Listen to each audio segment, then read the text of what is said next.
الذي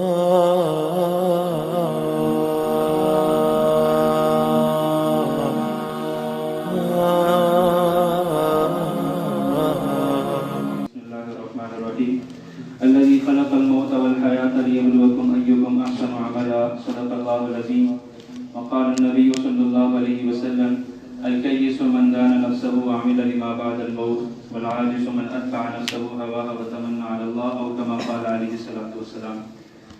اللہ سبحانہ و تعالیٰ نے قرآن مجید فرقان حمید کے اندر زندگی اور موت کے نظام کو بیان کیا ہے۔ اللہ فرماتے ہیں وہی ہے جس نے زندگی اور موت کو پیدا کیا تاکہ وہ تمہیں آزمائے کہ تم میں سے کون لوگ اچھے اعمال کر کے اس کی بارگاہ میں آتے ہیں۔ تو اللہ سبحانہ و تعالیٰ نے زندگی اور موت کے نظام کو بھی بنا دیا صرف اس لیے تاکہ انسان کو یہ بات پتہ چل جائے کہ میں نے زندگی اور موت کا نظام کیوں پیدا کیا ہے، زندگی اور موت کو بنانے سے مقصود اور مطلوب کیا ہے۔ فی الحال اللہ سبحانہ و تعالیٰ نے زندگی اور موت کے نظام کو اس لیے بنایا ہے کہ کائنات کا نظام بھی ختم ہو جائے گا اور انسان کا نظام بھی ختم ہو جانا ہے، تمام مخلوقات میں ختم ہو جاتا ہے۔ ہر انسان کو اس دنیا سے جانا ہے، ہر بندے پر موت کا مرحلہ آنا ہے، لیکن انسان کو یہ چاہیے کہ موت کے آنے سے پہلے انسان کو موت کی تیاری کرنی چاہیے۔ اللہ نے خود اس چیز کو بار بار قرآن میں فرمایا ہے اینما تکونوا یدرککم الموت، تم جہاں کہیں بھی ہوگے موت تمہارے پاس ہے۔ کراچی کے اندر چند عرصے قبل ایک بڑا واقعہ ہوا اور بڑا سبق آموز واقعہ تھا۔ واقعہ یہ تھا کہ ایک پلازا بن رہا تھا، ایک پلازا تعمیر کیا جا رہا تھا، تو اس میں کچھ مزدور کام کر رہے تھے۔ 5ویں عمارت پر ایک مزدور کام کر رہا تھا، وہ وہاں سے گرا اور زمین پر آ کے گرا۔ اللہ کا کرنا یہ ہوا کہ وہ مزدور بچ گیا، دوبارہ سیڑھیاں چڑھ کر 5ویں منزل پر گیا۔ اس کے دوستوں نے کہا کہ مجھے ہم سب کو مٹھائی کھلاؤ کہ اللہ تعالیٰ نے تمہیں بچا لیا ہے۔ تو اس کے ٹھیکیدار جو تھا اس نے اس کو پیسے دیے، اسے کہا کہ جاؤ جا کر مارکیٹ سے مٹھائی لے کر آؤ۔ اللہ کا کرنا یہ ہوا جب وہ مٹھائی لینے کے لیے رستے میں نکلا، گاڑی آئی اور اس کو گاڑی نے ٹکر ماری، اس کا حادثہ ہوا اور انتقال کر گیا۔ ہم خود اندازہ کریں کہ وہ ضرورت بھی بن سکتی ہے۔ تو اس لیے کوئی بھی بندہ یہ نہیں کہہ سکتا کہ میں تو لکھوا کر لایا ہوا ہوں کہ میرا کب خاتمہ ہوگا۔ کبھی بھی انسان کسی بھی ذریعے کسی بھی وقت اس کا جو زندگی کا سلسلہ ہے اس کا خاتمہ ہو سکتا ہے۔ تو اس لیے انسان کو ہر وقت جو ہے موت کی تیاری میں رہنا چاہیے۔ کسی بھی وقت انسان پر موت کا پروانہ آ سکتا ہے اور اس کی زندگی کا خاتمہ آ سکتا ہے۔ اس طرح کے معاملات میرے ساتھ بھی ہونے ہیں، یہ مرحلہ آپ پر بھی آنا ہے اور ہر ایک شخص کے ساتھ یہ چیزیں ہونی ہیں۔ تو اس لیے اس کام کو کرنے سے مقصد کیا ہے کہ انسان سیکھ کر کرے، ایک چیز کو کرے، یہ ایک انتہائی اہم چیز ہوتی ہے۔ دیکھیں آپ کے گھر کا بندہ ہوگا اور آپ اس کی خدمت کرتے ہیں، بیٹا باپ کی خدمت کرتا ہے، لیکن کیا کتنی بدنصیبی ہوگی کہ جب آخری خدمت کا موقع آیا تو آپ نے باہر سے بندہ بنا لیا۔ اب یہ خدمت نہیں ہے تو اور کیا ہے؟ اس کو غسل کی ضرورت ہے، اس کو کفنانے کی ضرورت ہے۔ آپ نے غسل کروانے کے لیے باہر سے بندے کو بلایا، آپ نے کفن پہنانے کے لیے باہر سے بندے کو بلوا رہے۔ اس سے اور بڑی بدنصیبی نہیں ہو سکتی۔ چند چیزیں ذکر کروں گا، اس کے بعد پھر عمر خان صاحب پریکٹیکلی اس کا طریقہ بتائیں گے۔ یاد رکھیے نبی کریم صلی اللہ علیہ وسلم نے فرمایا کہ جب بندے پر موت کی کیفیت طاری ہو جاتی ہے، پتہ چل جاتا ہے کہ بیٹھے ہوئے لوگوں کو کہ اب اس کی روح نکلنے والی ہے، آپ نے فرمایا لقنوا موتاکم عند الموت لا الہ الا اللہ۔ جب بندے پر موت کا وقت آ جائے تو ارد گرد والے لوگوں کو چاہیے اس کو لا الہ الا اللہ کی تلقین کیا کریں۔ تو سب سے پہلا کام جب آپ کو پتہ چل جائے کہ اس عزیز اور اس رشتہ دار کی جان کنی کا وقت آ گیا ہے، اس پر اب موت کے آثار رونما ہو چکے ہیں، سب سے پہلا کام آپ نے کیا کرنا ہے جی؟ لا الہ الا اللہ پڑھنا ہے۔ یہ اس کو نہیں کہنا کہ تم سارے مل تو جو ہے لا الہ الا اللہ پڑھ، کیوں؟ کیونکہ اس پر جو وہ یعنی وقت ہوتا ہے، سورہ یاسین کے پڑھنے سے بھی روح کے نکلنے میں آسانی ہو جاتی ہے۔ اسی طرح تیسرا کام یہ ہے کہ جب روح نکل گئی، روح پرواز کر گئی، تو آپ نے انا للہ و انا الیہ راجعون پڑھنا ہے، کیونکہ حدیث مبارکہ میں آتا ہے کہ جب کوئی تمہیں مصیبت پہنچے، جب کوئی پریشانی پہنچے، تمہارا یہ کام ہے کہ تم صرف اور صرف اللہ تعالیٰ سے رجوع کرو۔ تو اس لیے تیسرا کام آپ نے یہ کرنا ہے کہ لا الہ الا اللہ اور اس کے ساتھ انا للہ و انا الیہ راجعون پڑھنا ہے۔ پھر چوتھا مرحلہ آ جاتا ہے جی میت کو غسل دینے کا۔ حدیث مبارکہ کے اندر اس کی بھی بہت زیادہ فضیلتیں وارد ہوئی ہیں۔ آپ صلی اللہ علیہ وسلم نے فرمایا کہ جو بندہ کسی مردے کو غسل دیتا ہے، اس کو کفناتا ہے، اس کو کندھا دیتا ہے، پھر اس پر جو عیب ظاہر ہو جاتے ہیں ان کو چھپاتا ہے، تو وہ بالکل ایسے ہو جاتا ہے جیسے آج کے دن اس کی ماں نے اس کو جنا ہو۔ وہ گناہوں سے بالکل ایسا پاک اور صاف ہو جاتا ہے کہ جس طرح اس کی ماں نے جس دن اس کو جنا تھا اس دن وہ گناہوں سے بالکل پاک اور صاف تھا، ایسے ہی اللہ کے حبیب صلی اللہ علیہ وسلم نے فرمایا اس طرح اگر کوئی بندہ میت کو غسل دیتا ہے، اس کو خوشبو لگاتا ہے، اس کو کفن پہناتا ہے اور اس پر جو عیب ظاہر ہو جاتے ہیں ان کو چھپاتا ہے۔ یہ یاد رکھیے ہر میت کے اندر کچھ نہ کچھ عیوب آ جاتے ہیں، لیکن اس عیب کو چھپایا جائے یہ ایک بہت بڑا مسئلہ ہوتا ہے۔ یہ اس دن یعنی اس شخص کا بہت بڑا جگرا ہوتا ہے جو اس کو غسل دیتا ہے پھر اس پر ظاہر ہونے والے عیوب کو بھی چھپاتا ہے، کیونکہ بہت سی ایسے آج کل اتنا فتنہ ہے اور لوگوں کا پتہ نہیں چلتا، فلاں مجلس میں بیٹھے پھر وہ کہنے لگ جاتے ہیں فلاں غسل دیتا گیا ہے تے اس وچ ایسے عیوب آ گئے، مطلب اس طرح کی باتیں بھی کی جاتی ہیں۔ تو یاد رکھیے ایسا کام نہیں کرنا چاہیے۔ اور پھر جب آپ خود گھر کے بندے اپنے میت کو خود غسل دیں گے اس طرح کے عیوب گھر کے اندر ہی رہ جائیں گے، کوئی دوسرا باہر پھیلائے گا نہیں، کیونکہ پھر آپ جب خود غسل دے رہے ہیں تو گھر کی بات باہر کیسے نکلے گی؟ گھر کی بات گھر کے اندر ہی رہ جائے گی جب گھر کا بندہ خود اپنے عزیز اپنے رشتہ دار کو غسل دے گا۔ تو اب غسل کا پریکٹیکلی طریقہ شروع کرتے ہیں۔ اس سے پہلے 3-4 چیزیں اور بھی یاد رکھ لیجئے۔ جب بندے کی روح نکل جاتی ہے تو انسان کا اس وقت جسم گرم ہوتا ہے۔ اگر آپ نے دیر کر دی، اگر اس کے اعضاء ٹھیک سیدھا کرنے میں یعنی ہاتھ اس طرح پڑے تھے 3-4 گھنٹے بعد آپ اب سیدھا کریں گے تو اب ہاتھ دوبارہ سیدھے نہیں ہوں گے، پاؤں بکھرے ہوئے تھے 3-4 گھنٹے بعد اگر آپ نے پاؤں سیدھا کیے یا آنکھیں بند نہیں کی تو پھر 3-4 گھنٹے بعد جسم انسان کا ٹھنڈا ہو جاتا ہے اور اکڑ جاتا ہے، پھر وہ اعضاء انسان کے سیدھے نہیں ہوتے۔ اس لیے سب سے پہلا کام یہ کرنا ہے کہ اس کی آنکھیں بند کر دینی ہے، اس کے ہاتھوں کو سیدھا کر دینا ہے اور اس کے پاؤں کو بھی آپس میں ملا دینا ہے۔ اگر ممکن ہو اس کے جو دونوں انگوٹھے ہوتے ہیں ان کو کسی کپڑے کے ساتھ باندھ دیا جائے تاکہ وہ پاؤں آپس میں مل جائیں۔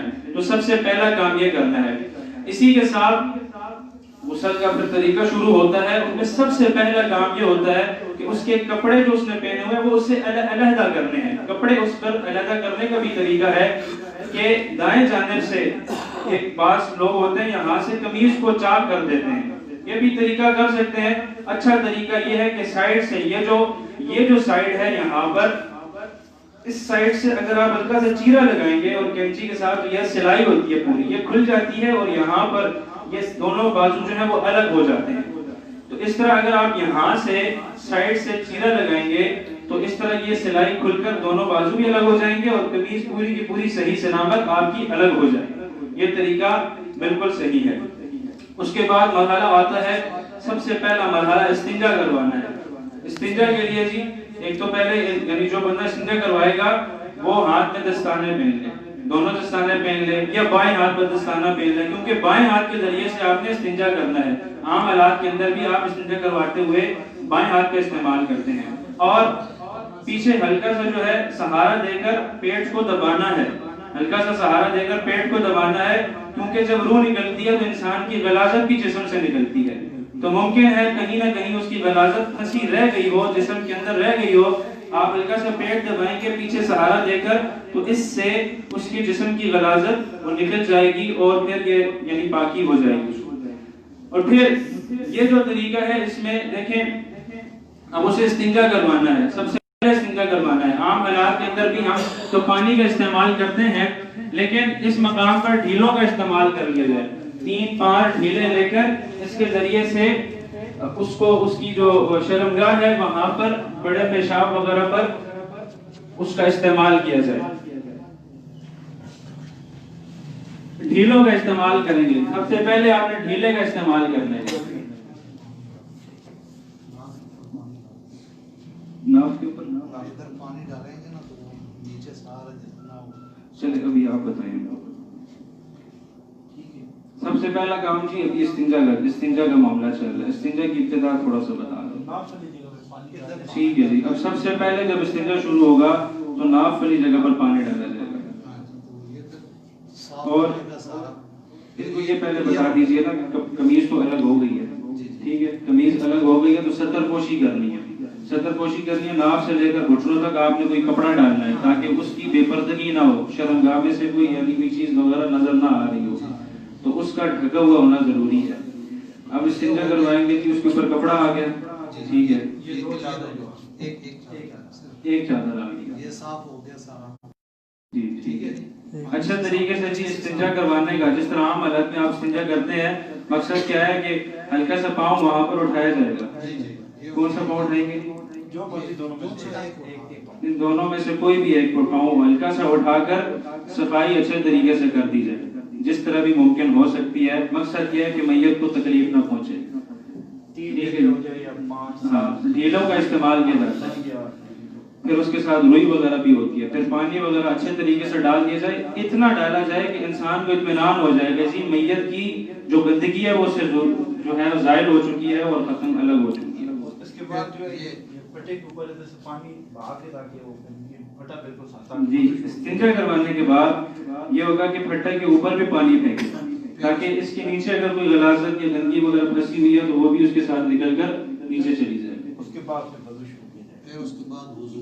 جی یہ مسئلہ سمجھ میں آ گیا جی آپ کو کہ استنجا کیسے کیا جائے گا، اور جب کپڑے علیحدہ کر دیے جائیں گے سب سے پہلے اس کی شرمگاہ کو چھپانا ہے، اس کے لیے ایسا کیا جائے گا کہ دو کپڑے اوپر یعنی ایک کپڑا رکھ دیا جائے یا کوئی موٹا کپڑا رکھ دیا جائے، کسی طریقے کے ساتھ اس کی جو بے پردگی نہ ہو، مقصد یہ ہے ناف سے لے کر گھٹنوں تک یہ جگہ بہرحال آپ نے چھپانی ہے، پھر اس کے ساتھ وہ ڈھیلوں وغیرہ کا بھی آپ کو بتا دیا، ایک پاؤں ہلکا سا اٹھا کر نیچے صفائی وغیرہ کر دی جائے اور پھر اس پر زیادہ سے زیادہ اچھے طریقے سے خوب پانی ڈال دیا جائے۔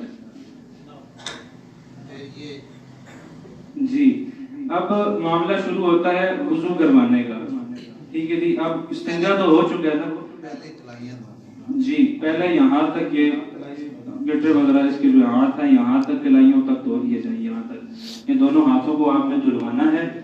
اس کے بعد جی ایک اس میں یہ نا تو پہلے کلی کی جاتی ہے پھر نال پانی ڈالا جاتا ہے، تو اس میں یہ یاد رکھیں کہ کلی نہیں کروانی، جو مردہ ہے اس کو کلی نہیں کروانی کیونکہ اس سے جو پانی اندر جائے گا، یہ طریقہ ٹھیک نہیں ہے۔ اسی طرح ناک کے اندر پانی نہیں ڈالنا، روئی گیلی کریں گے، روئی گیلی کر کے دانتوں کے اوپر پھیر دیں، بس اتنا پھیر دیں کہ وہ پتہ چل جائے کہ وہ بس اس کو صفائی مل گئی، اچھے طریقے سے پھیریں۔ اسی طرح نتنوں کے اندر بھی روئی گیلا کر کے اس کو گھمائیں، اوپر نیچے تقریباً اچھے طریقے سے گھما دیں، کلی بھی ہو گئی سمجھ لیں اور اس کے ناک میں پانی بھی چلا گیا۔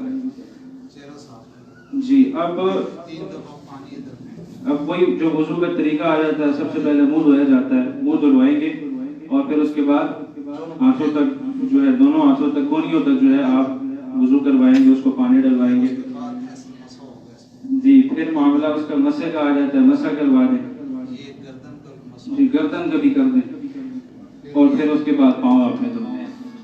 اس کے اندر یہ ساری چیزیں ہیں، انگلیوں کا خلال بھی کر دیں تاکہ اچھے طریقے سے جو ہے نا اس کو جو ہے پاکی مل جائے اور پانی اچھے طریقے سے پہنچ جائے۔ پھر دوسرا آدمی ادھر سے کرنا لے گا۔ جی اب یہ یاد رکھیے کہ جب آپ اس پر پانی ڈالنا تو پہلے بائیں کروٹ پر کریں گے تاکہ یہ دائیں والی سائڈ پہلے آ جائے۔ جی اس طریقے کے ساتھ پانی ڈال دیں تاکہ اچھے طریقے کے ساتھ اس جانب میں دائیں جانب میں پانی اچھے طریقے سے پہنچ جائے، پھر بائیں جانب دائیں کروٹ پر کر کے بائیں جانب میں پانی ڈالنا۔ جی ایسے بائیں ہاتھ سے پانی ڈال رہے ہو دائیں ہاتھ سے، جی پھر سارا پانی اس میں ڈالنا، پھر اس کے بعد اچھے طریقے کے ساتھ اس کے اوپر پانی ڈال دیا جائے۔ اچھا اس میں یہ یاد رکھیے کہ صابن کا استعمال بھی کیا جا سکتا ہے، پانی کم از کم نیم گرم ہونا چاہیے، نیم گرم بہت زیادہ بھی گرم نہ ہونا چاہیے، بہت ٹھنڈا بھی نہیں ہونا چاہیے، بس متوسط قسم کا درمیانہ پانی ہونا چاہیے جس کے ذریعے سے آپ میت کو غسل دے سکیں۔ اور صابن کا استعمال بھی کر سکتے ہیں، شیمپو کا استعمال بھی کر سکتے ہیں، اس میں کوئی کباہت نہیں ہے۔ اس کے ساتھ ایک اور یاد رکھیے، بہت سے لوگ میت کے بال کاٹ دیتے ہیں، اس کی شیپ بناتے ہیں، اس کے ناخن کاٹ دیتے ہیں، جو بھی اس کے زائد بال ہیں وہ اس سے نہیں کاٹنے، ناخن وغیرہ نہیں کاٹنے اور اس کے زائد بالوں کو بھی نہیں کاٹنا، جو جس حالت میں ہے وہ اسی حالت میں دنیا سے جائے گا۔ اچھا جی اب یہ اس کا غسل ہو گیا ہے، اس کے اوپر پانی وغیرہ بہا دیا گیا، اچھے طریقے سے اب یہ چارپائی چلیں اسی کو سمجھ لیتے ہیں، اسی کو چارپائی سمجھ یہ ادھر پڑے ہیں چارپائی سے۔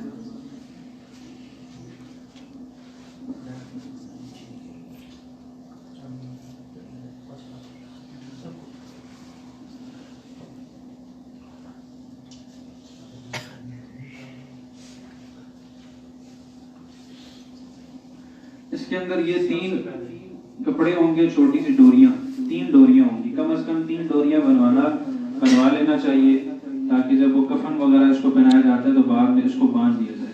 3 ڈوریاں ہوں گی جی کفن کے کپڑے کے اندر پہلے،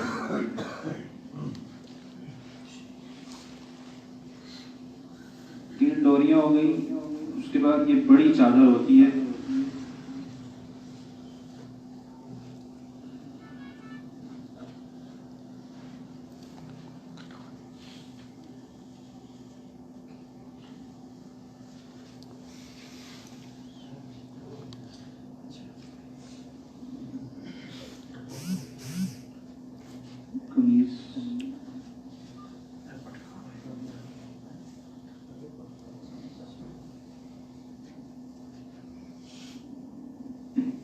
یہ کپڑا جو پٹکا ہے یہ آخر میں قبر سے نکل آتا ہے، یہ بعد میں نکل آتا ہے، اس کو بھی اسی کفن کے نیچے جو ہے اس کو رکھ دینا ہے۔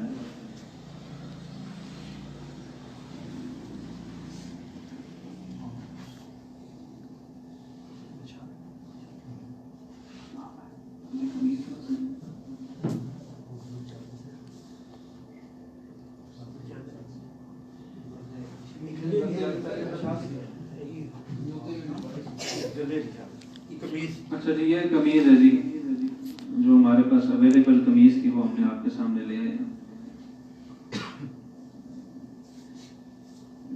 اس کا گلا دکھا دیں۔ یہ قمیض ہوتی ہے، اس کو اس طرح رکھا جائے گا، ایک پلو اس کا نیچے آئے گا اور پھر جب اس کو مردے کو لٹایا جائے گا تو دوسرا پلو اس کے سینے پر آ جائے گا۔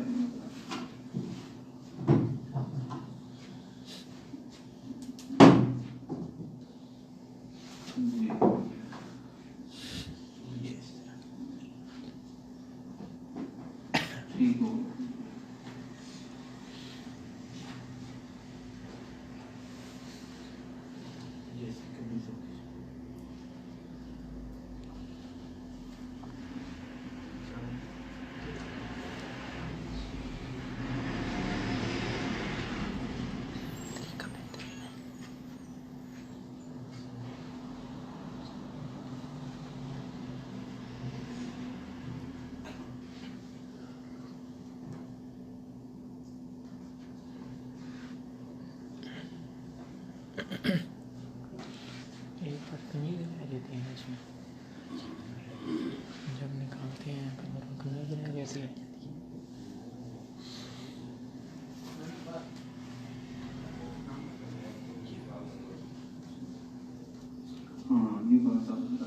یہ قبلہ رخ کا ہونا بھی ضروری ہے جی، قبلہ رخ بھی میت کو کیا جائے گا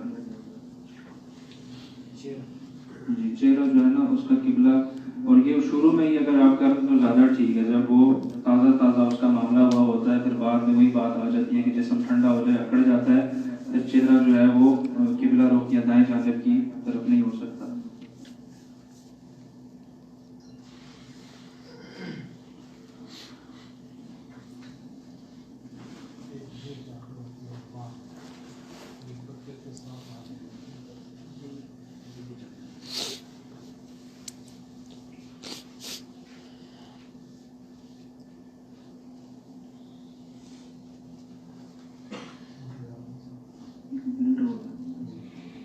اچھا جی، یہ ابھی تقریباً ہمارا جو ہے نا مکمل ہو چکا ہے۔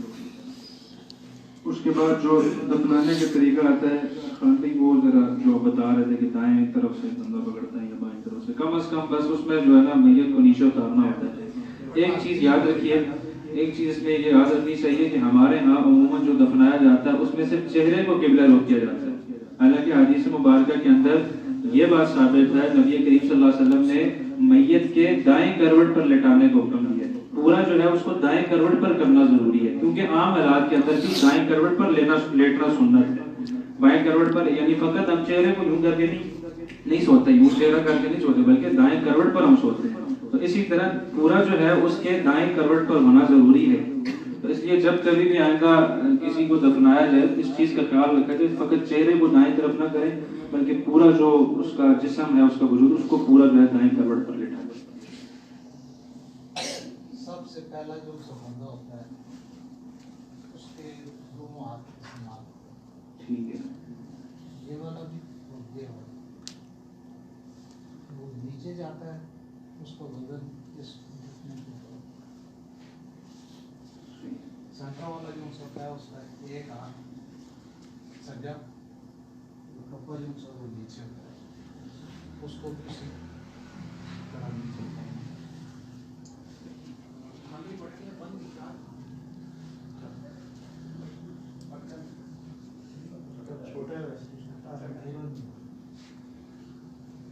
بس مقصد یہ ہے کہ مضبوطی کے ساتھ اس کو پکڑا جائے اور آرام کے ساتھ اس کو زمین پر جا کر رکھ دیا جائے۔ اب تقریباً کسی حد تک ہمارا مکمل ہو چکا ہے، اب تھوڑے سے احباب تھوڑے سی جماعت بنا لیں، تو دوبارہ پتہ نہیں ہے کب ہوگا نہیں ہوگا، ابھی کچھ احباب مل کر کر لیں، اس کو پریکٹیکلی اس کی کر لیجیے، کچھ خصوص جو نوجوان حضرات ہیں وہ ضرور کر لیں، تھوڑی سی جماعتیں بنا لیں۔ ہاں بس اس میں یہی ہے کہ بھائی جو مرد ہے اور عورت کا غسل اس میں کم از کم 2 بندے ہونے چاہیے۔ عورتوں کا دوبارہ عورتیں ہی کرتی ہیں، وہ جو بھی ان کے ہوں گے موجود وہاں پر، مردوں کے لیے کم از کم 2 بندوں کا ہونا وہاں پر ضروری ہے، ٹھیک ہے جی۔ اور جو عورت کو اتارا جاتا ہے قبر میں، یہ بھی مسئلہ ہوتا ہے، تو اس میں کوشش یہ کی جائے کہ وہاں پر محرم افراد موجود ہوں، نامحرم وہاں پر نہ ہوں۔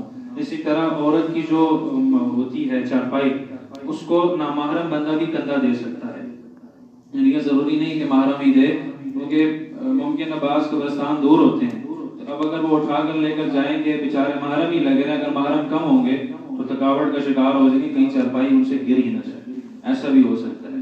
تو اس لیے وہ تو پہلے غم کی حالت میں ہوتے ہیں، تو باقی جو رشتہ دار ہوتے ہیں، پبلک کو بھی یہ بات سمجھنی چاہیے کہ اگر کوئی نامحرم آ رہا ہے تو وہ اس نیت سے، اس کی غلط نیت نہیں ہے، وہ اس نیت سے آ رہا ہے کہ چلو بھائی کسی طریقے کے ساتھ میت وہاں پر قبرستان پہنچ جائے اور اس کو دفنا دیا جائے، تو یہ چیز بھی شرعی طور پر جائز ہے، نامحرم بھی کندھا دے سکتا ہے۔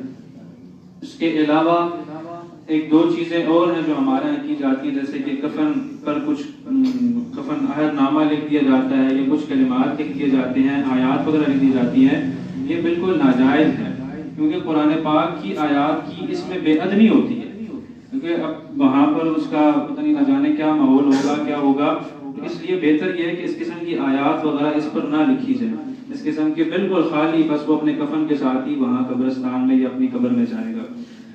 اور زیادہ سے زیادہ جب اس کا کفنانے کا معاملہ ہو جائے تو اس کے ذمے میں جو واجب الادا جو قرض ہیں، جو اس کے لین دین ہیں، یہ سب سے اہم چیز ہوتی ہے۔ کسی سے اس نے قرض لیا ہے، کسی کے اس نے اگر پیسے کھا لیے یا ناجائز لین دین کیا ہے، سب سے پہلے اس کے مال میں سے ان لوگوں کا قرض ادا کیا جائے۔ سب سے پہلے یہ کام ہوتا ہے کہ تجہیز و تکفین کے بعد لوگوں کے پیسوں کی ادائیگی کی جائے، یہ سب سے پہلا کام ہوتا ہے، کیونکہ نبی کریم صلی اللہ علیہ وسلم اس شخص کے جنازے میں نہیں جایا کرتے تھے جس کے بارے میں پتہ چل گیا کہ اس نے قرضہ لیا تھا اور اس نے لوگوں کا پیسہ ادا نہ کیا۔ اس لیے یاد رکھیے، لوگوں کا پیسہ تو آج ہم اگر کھا لیں گے تو کل قیامت میں جا کر ہمیں اس کی ادائیگی کرنی پڑے گی۔ اس پر ایک طویل روایت حدیث کے اندر آتی ہے، اس کا موقع نہیں ہے، بہرحال اس کی ادائیگیاں بھی کی جائیں پیسوں کی، اور ساتھ ہی ساتھ میں جو اس کے ذمہ میں نمازیں ہیں اور روزے ہیں جو اس نے نہیں ادا کیے، نمازیں بھی نہیں پڑھی، قضا ہو گئی، روزے بھی اس نے نہیں رکھے، رمضان کے چھوڑ دیے، ان کا فدیہ دینا بھی ضروری ہے۔ اگر آپ اس کا فدیہ نہیں دیں گے تو بہرحال ایک فدیہ دینا جو ہے ایک ہیلا سا ہے، کیونکہ جو دنیا کے اندر بندہ بیچارہ عبادت نہیں کر کے گیا، پیسے کے ذریعے سے یا ہم فدیہ کے ذریعے سے کیا اس کی توقع کر سکتے ہیں، لیکن پھر بھی فقہاء نے ایک طریقہ بیان کر دیا ہے کہ فدیہ کی ادائیگی بھی کر دی جائے، ایک صدقۃ الفطر کے حساب سے اس کی جتنی نمازیں ہیں یا جتنے روزے ہیں ان کی ادائیگی کر دی جائے۔ تو یہ 3-4 چیزیں بڑی اہم ہیں۔ اس کے علاوہ جو چیزیں ہم کرتے ہیں ان کا کوئی ثبوت نہیں ہے، اس کی تفاصیل آپ جانتے ہیں، اور پھر اس کے کیا نقصانات ہوتے ہیں اس کا بھی کوئی، یعنی آپ اچھے طریقے سے سمجھتے ہیں۔ مقصد جو سب سے زیادہ جو میت کو ثواب پہنچتا ہے، ایصال ثواب کے طریقے حدیث کے اندر بیان کر دیے گئے ہیں۔ آپ نفلی نماز پڑھتے ہیں، اس کا ثواب بھی اپنے عزیز کو پہنچا سکتے ہیں۔ آپ نفلی صدقات اور خیرات کیش کی صورت میں کسی غریب کے گھر میں راشن ڈلوا دیتے ہیں، اس کا ثواب بھی میت کو پہنچتا ہے۔ اسی طرح آپ نفلی عمرہ کر کے آتے ہیں یا نفلی حج کر کے آتے ہیں، اس کا ثواب بھی آپ کے عزیز اور رشتہ دار کو پہنچ سکتا ہے۔ قرآن پاک کی تلاوت کرتے ہیں، اس کا ثواب بھی آپ کے عزیز کو پہنچ سکتا ہے۔ اس طرح اگر آپ بہت سارے اعزاء اور اقارب کو ثواب پہنچانا چاہتے ہیں، مثال کے طور پر آپ نے 100 روپے خرچ کیے اور آپ کہتے ہیں کہ یہ اس سے بہت سارے میرے رشتہ داروں کو یا بہت سارے مرحومین کو ثواب پہنچ جائے، تو اس کے بارے میں فقہاء نے یہ بات لکھی ہے، اللہ تعالیٰ کی ذات بڑی رحیم ذات ہے، اس کے خزانے بڑے بیش بہا ہیں، اگر وہ چاہے تو اپنی رحمت سے آپ کے 100 روپے کی بدولت تمام مرحومین کو ثواب پہنچا دے، تو ایسا بھی ہو سکتا ہے۔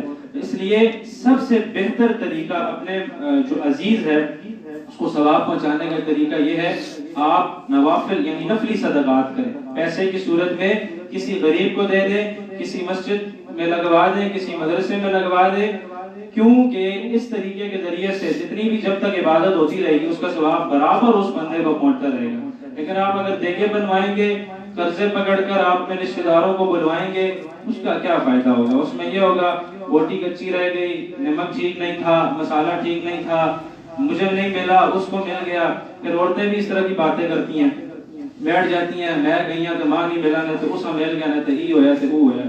ٹھیک ہے نا جی، آپ اچھے طریقے سے سمجھتے ہیں، اس طریقے کی چیزیں نہیں ہیں حدیث کے اندر، اور ہم کر رہے ہیں، کیوں کرتے ہیں؟ صرف لوگوں کا منہ رکھنے کے لیے، کہ لوگ کہیں گے ایک اس کے بارے میں یہ کہا رہتا ہے، مر گیا مردود، نہ فاتحہ نہ درود۔ لوگ یہ کہتے ہیں کہ باپ کی ساری زندگی باپ کما کر دیتا رہا تو پھر اس نے اس کے لیے جو ہے اس قسم کا کوئی کام نہ کیا۔ تو بہرحال ابھی جو اس کا پریکٹیکل کر رہے ہیں عمران بھائی، ایک جماعت آپ کر رہے ہیں، عمر خان بھائی آپ کر رہے ہیں، تھوڑا سا بس پریکٹیکل کر لیں، اس کے بعد پھر اس کو ختم کرتے ہیں۔ بزر بھائی تھوڑا سا آپ کر دیتے ہیں۔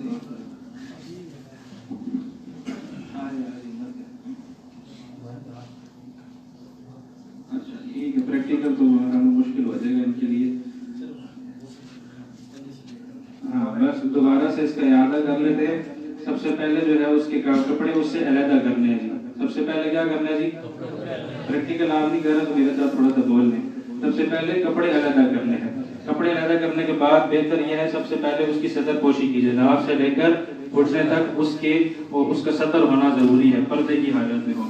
اس کے بعد معاملہ آ جاتا ہے اس کے استنجا کا، آپ نے استنجا کروانا ہے۔ استنجا کروانے کے لیے 3 یا 5 ڈھیلے آپ کے پاس ہونے چاہیے، بائیں ہاتھ کا استعمال کرنا ہے، بائیں ہاتھ پہ آپ نے دستانہ پہنا ہوا ہو، دستانہ پہنا ہوا ضروری ہے۔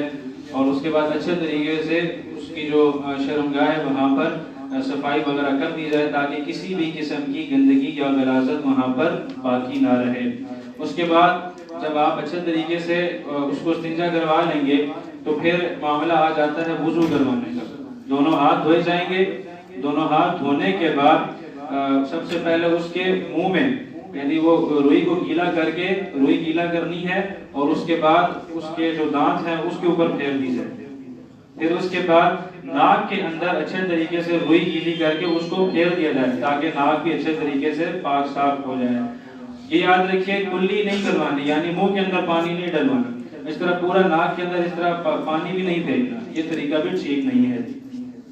اس کے بعد منہ دھلوانا ہے اس کا۔ منہ دھلوانے کے لیے آپ صابن کا استعمال بھی کر سکتے ہیں یا اور اس قسم کا۔ جی ہاں ٹھیک ہے جی، ہاتھ ہو گئے جی، چلے جی ہاتھ بھی دھلوا دیں، ہاتھ بھی اس کے دھلوا کر اور پھر اس پر منہ وغیرہ دھلوائیں۔ ٹھیک ہے جی، صابن کا استعمال بھی کر سکتے ہیں اچھے طریقے سے۔ یہ جو جن کی داڑیاں ہوں تو ان کے لیے جو ہے نا اچھے طریقے سے اس کی داڑھی میں بھی پانی پہنچا دیا جائے۔ اس کے بعد دونوں ہاتھوں کو کونیوں تک دھونا ہے، کونیوں تک دھو کر پھر اس کے بعد دونوں پاؤں دھونے ہیں ٹخنے تک، اور پھر اس میں جو ہے پاؤں کا جو ہے خلال وغیرہ بھی کر دیا جائے، پانی اچھے طریقے سے پہنچ دیا جائے۔ پھر آپ نے بائیں کروٹ پر کرنا ہے اس کو، یعنی یہ جو سائڈ ہے کیونکہ یہ سیدھا ہاتھ ہے، پہلے اس کو یوں کر کے پھر یہاں پر پانی اچھے طریقے سے اس کے پھیرنا ہے، اس کے اوپر ڈالنا ہے تاکہ اچھے طریقے کے ساتھ اس کو پاکی حاصل ہو جائے۔ پھر اس کو بائیں جانب یعنی دائیں کروٹ پر لٹا کر بائیں جانب میں پانی پھینکنا ہے، اچھے طریقے سے ڈالنا ہے تاکہ اچھے طریقے سے اسے صفائی حاصل ہو جائے۔ پھر اس کے بعد جو یعنی صدر پوشی میں یہ ہے کہ صدر پوشی بہرحال اس کی رہنی چاہیے. ایک اور چیز یہ یاد رکھیے، جب آپ غسل کروا رہے ہوتے ہیں تو جو شرمگاہ ہوتی ہے وہاں پر کوئی روئی وغیرہ رکھ دیجیے یا کوئی کپڑا رکھ دیا جائے، کیونکہ جب پانی ڈالنے ہوتے ہیں تو پھر اس میں وہ کپڑا وغیرہ یا اوپر کوئی جگہ گیلی ہو سکتی ہے. تو صدر پوشی باہر صورت ضروری ہے، صدر کسی صورت میں بھی ظاہر نہیں ہونا چاہیے. تو یہ اس کا اپنا طریقہ آپ کے سامنے ذکر کر دیا ہے. کوشش کریں کہ اس کو خود دینے کی کوشش کریں، اپنے عزیز کو دلوائیں. کوئی مشکل کام نہیں ہے، کوئی اتنا کوئی خطرناک کام نہیں ہے. آپ اس کو خود غسل دینے کی کوشش کریں گے، ایک بہت بڑی سعادت کی بات ہوگی. آپ کے عزیز اور رشتہ دار کی آخری خدمت ہوتی ہے. اگر آپ یہ نہ کر پائے تو پھر بہت بڑی بدنصیبی ہوتی ہے. اللہ تعالی ہم سب کو اپنے عزیز کو اچھے طریقے سے رخصت کرنے کی توفیق عطا فرمائے اور ہم سب کو آخر میں ایمان والی موت نصیب فرمائے. کیونکہ جس کے زبان سے آخری وقت میں کلمہ طیبہ جاری ہو گیا، حدیث میں آتا ہے من کان آخر کلامہ لا الہ الا اللہ دخل الجنہ، کہ جس شخص کی زبان سے لا الہ الا اللہ جاری ہو گیا تو وہ جنت میں ضرور جائے گا. اس لیے کہا جاتا ہے کہ اپنی زبان پر ذکر و اذکار کا اہتمام کیا کریں. لوگ گالیاں دیتے ہیں، آج کل دیکھا جاتا ہے گانے سنتے ہیں، تو پھر یاد رکھیں جس چیز کا اہتمام کریں گے مرتے وقت بھی وہی چیز نصیب ہوگی. جس چیز کا آپ دنیا کے اندر اہتمام کریں گے، کلمہ طیبہ پڑھیں گے، ذکر و اذکار کریں گے، تو پھر حدیث مبارکہ میں آتا ہے کہ جو بندہ جس حال میں مرتا ہے کل قیامت میں اسی حال میں اٹھایا جائے گا. حدیث مبارکہ میں نبی کریم صلی اللہ علیہ وسلم کی اس حدیث کی محدثین نے تشریح کی ہے، اگر کوئی حج میں تلبیہ پڑھ رہا تھا تو وہ کل قیامت میں تلبیہ پڑھتے ہوئے اٹھایا جائے گا. کوئی تسبیح پڑھ رہا تھا، تلاوت کر رہا تھا، قرآن پاک کی تلاوت کر رہا تھا، سجدے میں تھا تو کل قیامت میں سجدے کی حالت میں اٹھایا جائے گا. اگر کوئی زانی تھا، زنا کر رہا تھا، کوئی شراب پی رہا تھا یا کسی مجلس میں بیٹھ کر فحاشی اور عریانی کی مجلس میں بیٹھا رقص دیکھ رہا تھا یا ایسے کوئی کام کر رہا، فرمایا کل قیامت میں ایسی حالت میں اٹھایا جائے گا. تو میرے عزیزوں اور بزرگوں اور دوستوں، ان چیزوں کو سمجھنے کی ضرورت ہے. ہمارے آنے کی ترتیب ہے پر جانے کی واللہ کوئی ترتیب نہیں ہے. آپ کو اس چیز کا اندازہ ہو جائے تو پتہ چلے گا کہ موت کے بعد کی جو زندگی ہے وہ حقیقت زندگی ہے. انسان کو پتہ چلتا ہے کہ میرے ساتھ کیا ہو رہا ہے. حدیث مبارکہ میں آخری حدیث سناتا ہوں، بات ختم کرتا ہوں. آپ نے فرمایا اتبع المیت ثلاثہ، 3 چیزیں میت کے ساتھ قبر تک جاتی ہیں. اس کے اہل و عیال جاتے ہیں، اس کے اعمال جاتے ہیں اور اس کا مال بھی اس کے ساتھ جاتا ہے. فرمایا 2 چیزیں واپس آ جاتی ہیں، ایک چیز اس کے پاس رہ جاتی ہے. اہل و عیال بھی واپس چلے جاتے ہیں، مال بھی واپس چلا جاتا ہے. اس کا جو اس کے اعمال ہیں وہی اس کے پاس رہ جاتے ہیں. اب اعمال اچھے ہوں گے یا برے ہوں گے تو وہی اس کو قبر کے اندر کام آئیں گے. وہی اس کے لیے جنت کا باغ بھی بن سکتا ہے یا جہنم کا گڑھا بھی بن سکتا ہے. اللہ تعالیٰ ہم سب کو اپنی نافرمانیوں سے محفوظ فرمائے، اپنی تابعداری نصیب فرمائے، اطاعت گزاری نصیب فرمائے، فحاشی اور عریانی سے محفوظ فرمائے اور حضور علیہ السلام کی تعلیمات کے مطابق زندگی گزارنے کی توفیق عطا فرمائے. ربنا آتنا فی الدنیا حسنۃ وفی الآخرۃ حسنۃ وقنا عذاب النار. اللهم يسر لنا امورنا كلها ووفقنا لما تحب وترضى. اللهم انا نسألك العفو والعافية والمعافاة الدائمة في ديننا ودنيانا. یا رب العالمین ہم سب کا آنا مل بیٹھنا سکھانا اپنی بارگاہ میں قبول و منظور فرما. یا رب العالمین جتنے بھی احباب جہاں سے بھی آئے ان کا آنا اپنی بارگاہ میں قبول فرما. یا رب العالمین ہم سب کو ایسے دینی کام سیکھ کر کرنے کی توفیق عطا فرما. یا رب العالمین فلاحی کام اور عوامی کام کرنے کی توفیق عطا فرما. یا رب العالمین اپنے اعزاء اور اقارب کی آخری خدمت بحسن و خوبی سر انجام دینے کی توفیق نصیب فرما. یا رب العالمین ہمیں ایمان والی زندگی نصیب فرما، ایمان والی موت نصیب فرما. یا رب العالمین ہم سب کو مرتے وقت کلمہ طیبہ لا الہ الا اللہ نصیب فرما. یا رب العالمین زندہ رکھ تو اسلام پر، موت دے تو ایمان پر.